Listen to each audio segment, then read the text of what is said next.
Ashland. I'm Diana. And I'm Kate. And you're Watching the big news in channel 2348. Today in Ashland, Kentucky, there is a 95% chance of a blizzard. Now with Jose live from Greenville. Kate Diana, I am here live from Ashland, Kentucky. And as you can see, there is a blizzard.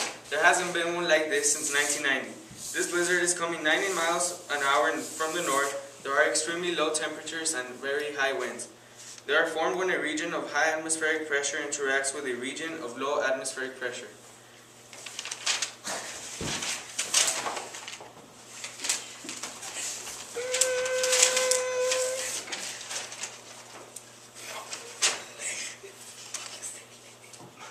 We're losing you, Jose. Oh, I'm sorry. We had some technical difficulties. And again with Jose.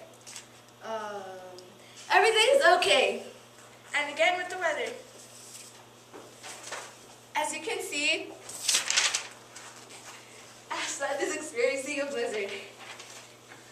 We are recommending not to go out till next week. This blizzard will be moving east towards West Virginia.